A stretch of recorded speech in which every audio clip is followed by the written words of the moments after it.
প্রিয় দর্শক সবাইকে স্বাগত জানাচ্ছি এনটিভির নিয়মিত স্বাস্থ্য বিষয়ক আয়োজন স্বাস্থ্য প্রতিদিন অনুষ্ঠানে। আপনাদের সাথে আছি আমি ডাক্তার সামিউল আওয়াল স্বাক্ষর। প্রতিদিনের মতো আজও আমরা একটি গুরুত্বপূর্ণ বিষয় নিয়ে কথা বলবো। আজ আমাদের আলোচনার বিষয় ত্বকের কালো দাগ। এই গুরুত্বপূর্ণ বিষয়টি নিয়ে আলোচনা করবার জন্য আজ আমাদের সাথে স্টুডিওতে রয়েছেন একজন বিশেষজ্ঞ চিকিৎসক। চলুন দর্শক, অনুষ্ঠানের শুরুতেই পরিচিত হয়ে আসি আমাদের আজকের অতিথির সাথে।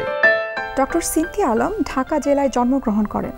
তিনি চিকিৎসা বিজ্ঞানে উচ্চতর ডিডিভি ডিগ্রি লাভ করেন। বর্তমানে তিনি ইউনাইটেড হসপিটালে ডার্মাটোলজি বিভাগে কনসালটেন্ট হিসেবে কর্মরত। আপনাকে স্বাগত জানাচ্ছি আমাদের আজকের এই আয়োজনে। আপনাকে অনেক ধন্যবাদ। ম্যাডাম, ত্বকের কালো দাগ কোন কোন রোগের ক্ষেত্রে আমরা দেখতে পাই? ত্বকের কালো দাগ অনেক ধরনের রোগেই আসে। এটা PIH নামে আমরা সংক্ষিপ্ত বলি, পোস্ট ইনফ্লামেটরি হাইপার পিগমেন্টেশন।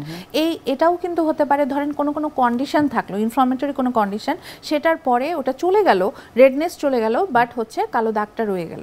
আবার এটাও মেস্তা, আমরা যেটা জানি মেলাজমা, এইটা কালো দাগ একটা ব্রাউন প্যাচের মতো প্রথমে পরে, আস্তে আস্তে এটা হতে পারে।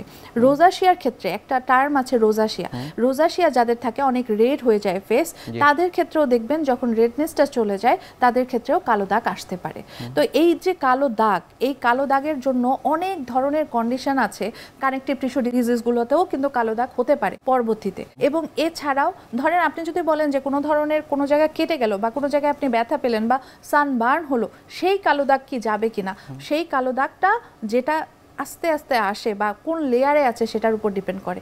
দাগটা আমরা কখন দেখতে পাই? কালো দাগটা যখন আমরা এটা আপার লেয়ারে থাকে তখন আবছা আবছা দেখতে পাই। যখন ডার্মাল লেয়ারে আস্তে আস্তে চলে যায় তখন কিন্তু কালো দাগের পরিমাণটা স্থায়ী হয়ে যায়, এটা সহজে যেতে চায় না। নিশ্চয়ই, ধন্যবাদ আপনাকে। সূর্যের কারণে কালো দাগ পড়ছে বা সানবার্ন, সেটি আসলে কি? সানবার্ন যেটা হয়, এটা দেখবেন কি আমাদের সূর্যের রশ্মিতে 3টা ইউভি লাইট থাকে, সেটার মধ্যে দেখবেন UVA, UVB এবং UVC। UVCটা পৃথিবী পর্যন্ত আসে না, উপরে এটা চলে যায়। কিন্তু UVA এবং UVB, এটার মধ্যে UVA এটা আমাদের কালো দাগ বা হচ্ছে সানবার্নের ক্ষেত্রে রেসপন্সিবল কম, কিন্তু UVB এটা কিন্তু আমাদের টোটালি বার্ন করে। এই রোদের মধ্যে এই রশ্মিটুকু কতটুকু সময় থাকে 9টা থেকে বিকেল 4টা পর্যন্ত, সকাল 9টা থেকে বিকেল 4টা। এই সময় যে রোদটুকু থাকে, এই রোদটুকুতে যেই মানে কালো হবার প্রবণতা বা সানবার্ন হবার প্রবণতা থাকে, এটা খুব বেশি থাকে। সো এই প্রোটেকশনটা খুবই ইম্পর্টেন্ট। তো আমি তো সবাইকে বলি সানস্ক্রিন ব্যবহার করতে। তো এখন উল্লেখ করা থাকে UVA প্লাস UVB প্লাস হচ্ছে PA++++। তো কিছু আছে। তো সানবার্ন থেকে কালো দাগ হতেই পারে এবং হয়, অনেক ক্ষেত্রেই হয়। সেই কালো দাগটি কি ধরনের হয়ে থাকে ত্বকে? সেই কালো দাগটি দেখা যাবে কি আপনার প্রথমে একটু হালকা মানে হালকা লেয়ারের মতো পড়বে। প্রথমে আপনি বুঝতে পারবেন না যে আমাকে কালচে দেখাচ্ছে, কিন্তু ডে বাই ডে এটা দাগটা বসে যাবে। যখন ডিপার লেয়ারে চলে যাবে বা স্থায়ী হয়ে যাবে তখন কিন্তু আরো স্পষ্ট হয়ে উঠবে। নিশ্চয়ই, আমরা অনেক সময় দেখি যে মানুষ ঘুরতে গিয়েছে, ত্বকে এক ধরনের কালো দাগের মতো মনে হচ্ছে, সেটি আসলে কি? মানুষ ঘুরতে গেলে ম্যাক্সিমাম সময় দেখা যায়, ধরেন সমুদ্রের পাড়েই ঘুরতে গেল, বিচ এরিয়াগুলোতে। তো সমুদ্রের পাড়ে যখন কেউ ঘুরতে যায় তখন সমুদ্রের যে বালি থাকে সেটা থেকে সূর্য রশ্মি রিফ্লেক্ট করে। তখন নর্মালি আমরা যেমন অন্যান্য জায়গায় যেই সানবার্ন হয়, সমুদ্রের পাড়ে এটা দ্বিগুণ হয়। কারণ হচ্ছে ওখান থেকে রিফ্লেক্ট হয়ে ওটা কিন্তু স্কিনের উপর অনেক বেশি প্রভাব ফেলে। তো কক্সবাজারে গেলে দেখবেন যে যখন ব্যাক করে তখন একদম টোটালি সানবার্ন হয়ে চলে আসে বা একটা কালচে আবরণ পড়ে যায়। তো এটা সমুদ্রের পাড়ে ঘুরতে গেলে বা হচ্ছে সারাক্ষণ রোদে থাকা হচ্ছে এমন কোনো এরিয়াতে ঘুরতে গেলে একটু মানে সানবার্নের প্রবণতা বেশি থাকে। এবং কন্টিনিউয়াস পরপর 3 দিন যদি এরকম কেউ সানের মধ্যে সান এক্সপোজারে থাকছে, তাদের ক্ষেত্রে কিন্তু সানবার্ন হবার প্রবণতা অনেক বেশি। যদি সে সানস্ক্রিন ব্যবহার করে, হ্যাঁ সানস্ক্রিন প্রোটেকশন দেয়, কিন্তু 60 to 70% প্রোটেকশন দেয়, বাকি 30% প্রোটেকশন কিন্তু দিচ্ছে না সানস্ক্রিন। তো এই 30% কি করতে হবে? আপনাকে নিজে থেকেই এটা কমিয়ে আনতে হবে বা সান এক্সপোজার কমাতে হবে। কখন তারা চিকিৎসকের শরণাপন্ন হবেন? অনেকেই তো সানবার্ন হয়ে যাচ্ছে, তারা এটা নিয়ে চিন্তিত না, তাদের কাছে এটা মানে কনসার্নের বিষয় না। আবার অনেকে অল্প একটু যখন সানবার্ন হচ্ছে বা একটু কালচে হচ্ছে, কিছুদিনের মধ্যেই তারা ট্রিটমেন্টের জন্য চলে আসে, সো তাদের ট্রিটমেন্টটা সম্ভব হয়। কিন্তু যারা কনসার্ন না, তারা দেখবেন এটা তাদের দাগ পড়ে যায়, এটা আর পরবর্তীতে যেতে চায় না। কি কি চিকিৎসা পদ্ধতি রয়েছে আপনাদের কাছে আসবার পর? আপনারা কি কি পদক্ষেপ গ্রহণ করছেন? ফার্স্টেই আমি দেখি সানবার্ন কোন লেয়ারে আছে, এই সানবার্ন কতটুকু, মানে এটা কি যাবে কি যাবে না, তো এটা পরবর্তীতে আরও গাঢ় হবে কি না, কারণ এটা ডিপেন্ড করে। আমি যখন পরীক্ষা করে দেখি যে এটা ডার্মাল লেয়ারে চলে গেছে, তখন তাদের ট্রিটমেন্ট প্ল্যানটা ডিফারেন্ট হয়। আমার ক্ষেত্রে আমার ট্রিটমেন্ট প্ল্যান অনুযায়ী আমি কিন্তু ব্লিচিং এজেন্ট বা হচ্ছে দেখবেন যে অনেকে হাইড্রোকুইনন বা অন্য ধরনের ক্রিম এগুলো দেয় ব্লিচিং এজেন্ট হিসেবে, এটা আমি পছন্দ করি না। কারণ যতই আপনি এগুলো ব্যবহার করেন বা এগুলো দেওয়া শুরু করেন, প্রথম দিকে দাগটা হালকা হবে, কিন্তু পরবর্তীতে দেখা যায় কি ক্রিমটা বন্ধ করার পর বা সিরামটা বন্ধ করার পর এটা দ্বিগুণ হয়ে যায়। তো আমি এরকম কোনো ট্রিটমেন্ট প্ল্যান দেই না। আমি সাধারণত দেখা যায় ক্লিনিং ওয়েতে যাই, বা হচ্ছে ট্রিগার না করে বা হচ্ছে আদার্স টিস্যুকে কোনো ধরনের ট্রিগার না করে কীভাবে মিনিমাইজ করা যায় ব্ল্যাক স্পটটাকে, এটার জন্য কার্বন লেজার, এটা হয়তো বা 3 থেকে 4টা সেশন কার্বন লেজার খুবই ভালো একটা ইমপ্রুভমেন্ট পাওয়া যায়। অনেক ক্ষেত্রে কেমিক্যাল পিলিংও ভালো মানে ভালো কাজ করে, বাট কেমিক্যাল পিলিংয়ের মধ্যে যার ট্রিটমেন্ট করা হবে তার ত্বক এবং হচ্ছে কেমিক্যাল অ্যাসিডের স্ট্রেংথ, এটা ম্যাটার করে। দেখতে হবে যে কোন স্ট্রেংথের কতটুকু ডেপথে যাবে এবং কত সময় রাখতে হবে, সেটার উপরে আমি ওই ট্রিটমেন্টটা করে থাকি। ট্রিটমেন্ট করলে মোটামুটি সানবার্ন যদি আপার লেয়ারে থাকে এবং এটা পরবর্তীতে PIH বা মেস্তার দিকে মন না নেয়, তাহলে ভালো হয়ে যায়। নিশ্চয়ই। কালো দাগের ক্ষেত্রে যখন ত্বকের উপর পড়ছে, সেটির ক্ষেত্রেও মানুষ ভেদে তারতম্য দেখা যাচ্ছে, সেটি কেন হয়ে থাকে? মানুষভেদে তারতম্য আপনি দেখবেন, মহিলাদের ক্ষেত্রে মুখে দাগের পরিমাণটা একটু তুলনামূলক বেশি হয়। ছেলেদের ক্ষেত্রে হ্যাঁ, তারা সানস্ক্রিন কম দেয় বা সানস্ক্রিন ওইভাবে মেনটেন করে না, কিন্তু মেস্তার পরিমাণ কিন্তু একটু তুলনামূলক কম। কেন? মেয়েরা ওসিপি জন্ম নিরোধক পিল খায়। হ্যাঁ, পিল খাওয়ার কারণে এটা দেখবেন যে আমাদের গ্রামাঞ্চলে বা হচ্ছে শহরে অনেকে এই পিল খাওয়ার কারণে দাগ খুব তাড়াতাড়ি আসে এবং দাগ স্থায়ী হয়। এই pill one of the responsible cause for melasma. So এই যদি পিল কেউ না খেয়ে থাকে বা হচ্ছে অন্য কোনো ফিচার না থাকে, মেলাসমা আসার প্রবণতাটাও কমে থাকে।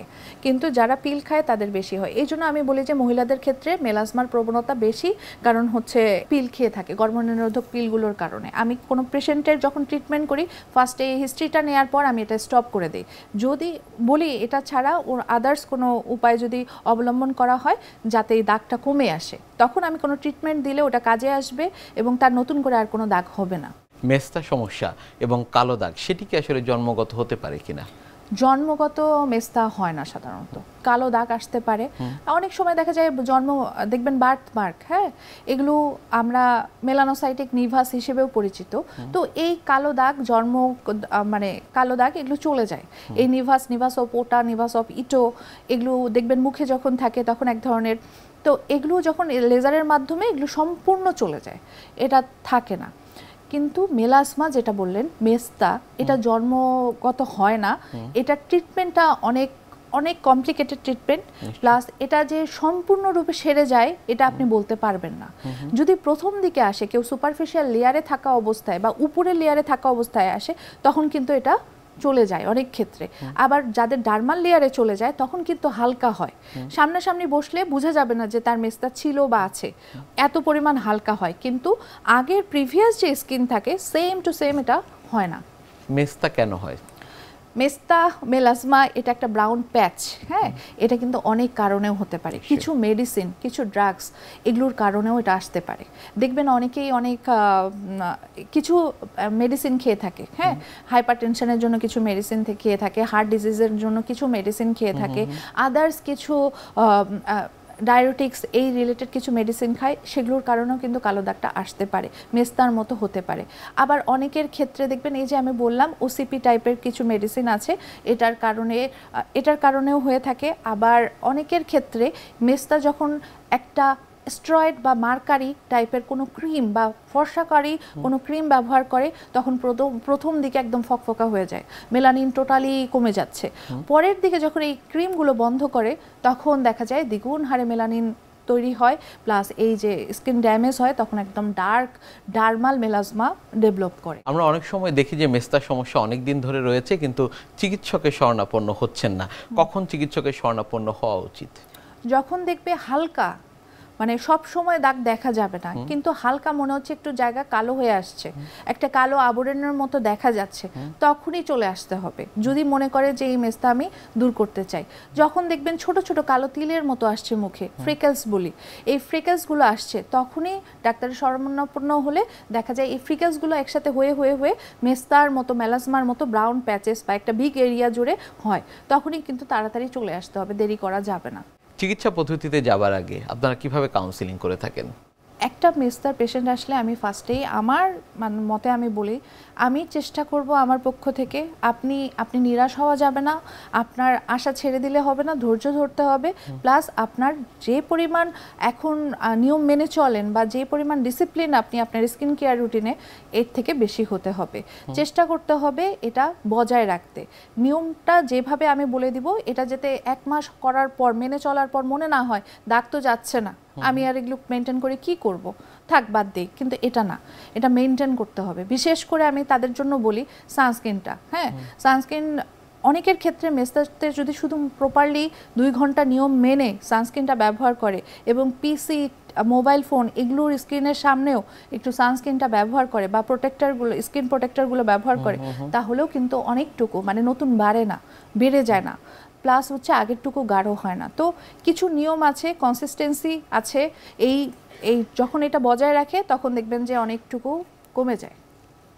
মেস্তার থেকে কালো দাগ, সেটি চিকিৎসা যখন গ্রহণ না করছে, পরবর্তী সময় সেই কালো দাগের পরিণতি কি হতে পারে?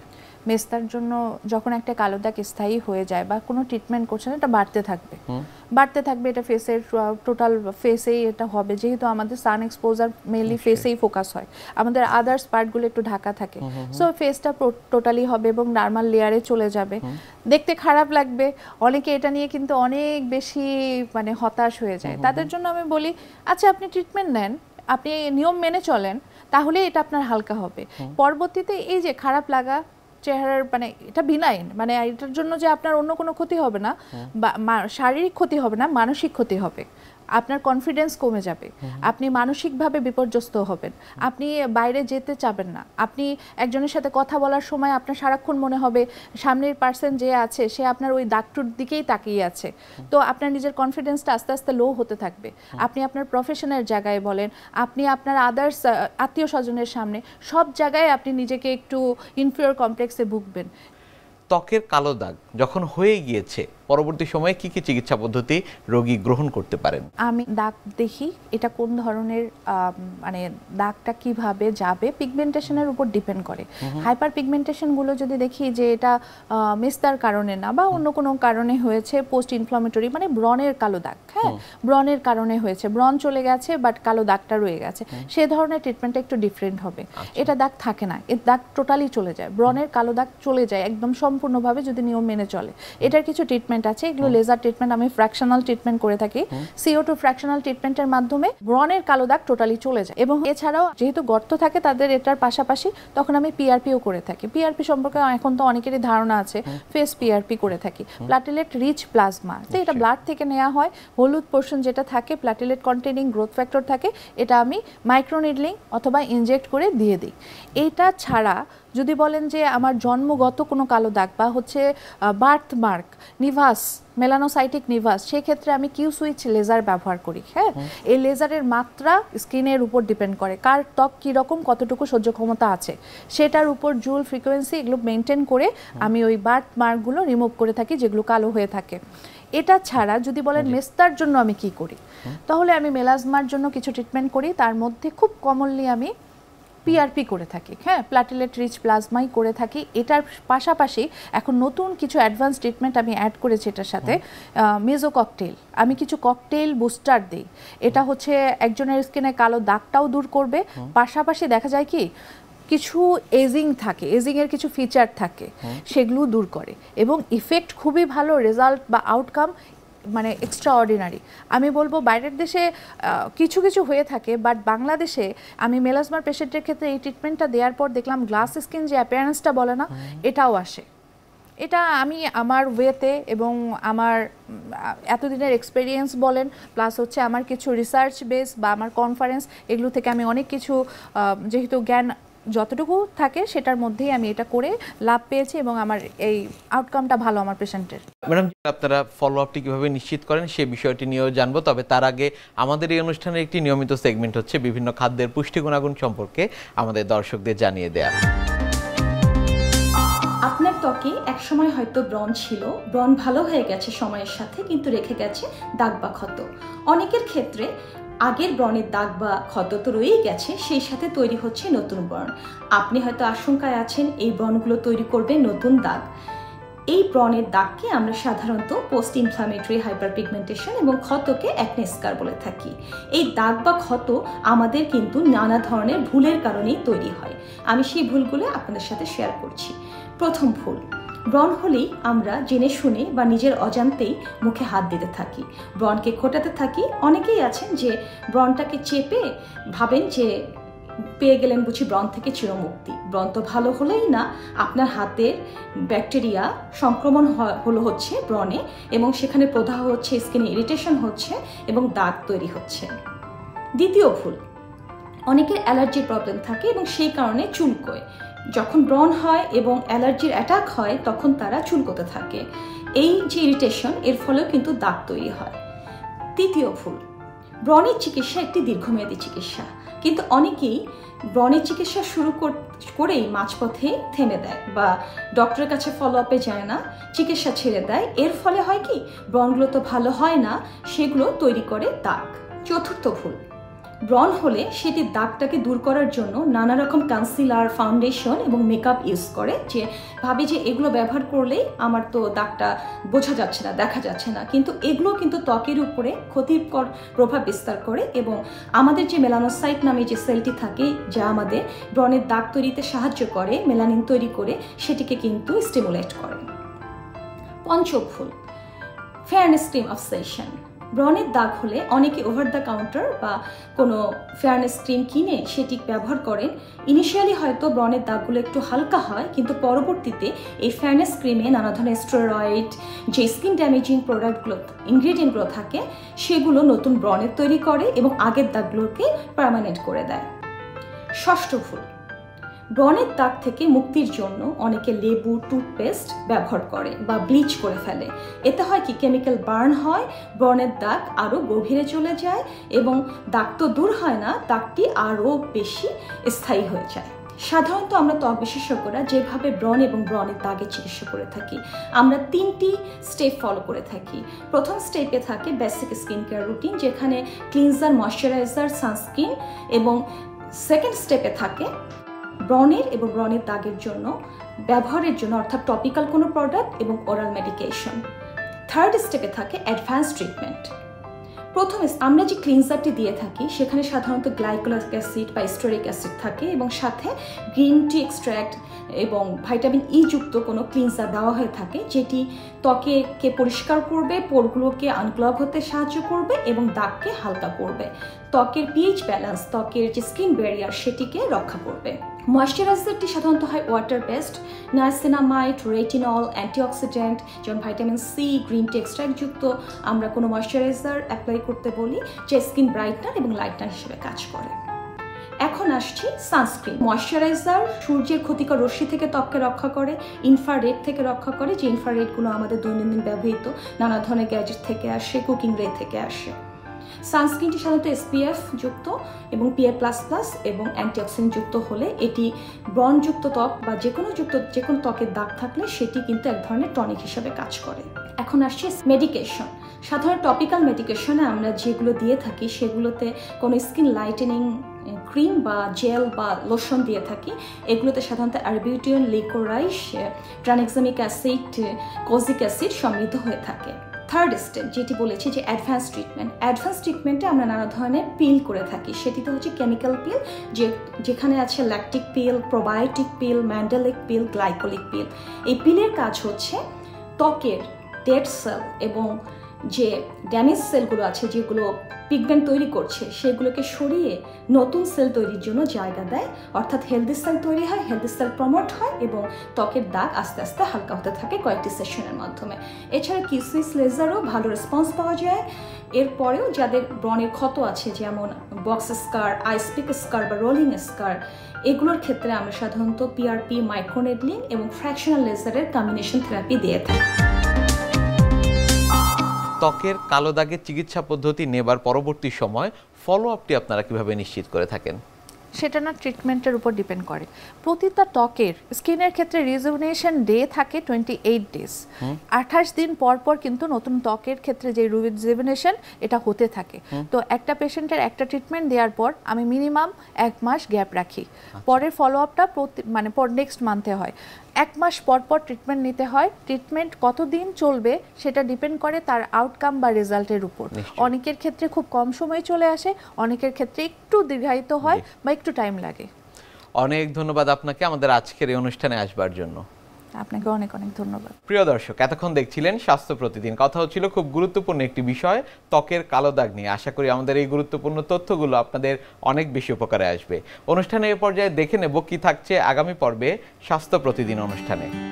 ব্রাইটনেস না, এটাকে আমরা হোয়াইটেনিং, ব্রাইটেনিং ওয়ার্ডটাকে যদি ইউজ না করে আমরা যদি বলি ত্বকের স্বাভাবিক সৌন্দর্য যেটা, সেটাকে মেনটেন করা, তাতেই কিন্তু স্কিনটা অনেকটা হেলদি লাগে। বাট আমাদের সাবকন্টিনেন্টে আমরা সৌন্দর্য মানেই বুঝি হচ্ছে যে ব্রাইট হওয়াটাকে, যার ত্বকের রংটা মানে ফর্সা বা একটু সাদা, তাকে আমরা সুন্দর বলে ভাবি। বিশ্বের যে কোনো প্রান্ত থেকে যে কোনো সময় আপনাদের পছন্দের অনুষ্ঠান স্বাস্থ্য প্রতিদিন দেখতে ভিজিট করুন আমাদের পূর্ণাঙ্গ ওয়েব পোর্টাল www.ntvbd.com এ। এছাড়া এনটিভি সব জনপ্রিয় অনুষ্ঠান ও খবরের আপডেট পেতে ভিজিট করুন আমাদের ইউটিউব চ্যানেল ও ভেরিফাইড ফেসবুক পেজে। আজ এখানেই শেষ করছি, আগামীতে আবারও দেখা হবে। সে পর্যন্ত আপনারা সবাই ভালো থাকুন, সুস্থ থাকুন, এনটিভির সাথেই থাকুন। আল্লাহ হাফেজ।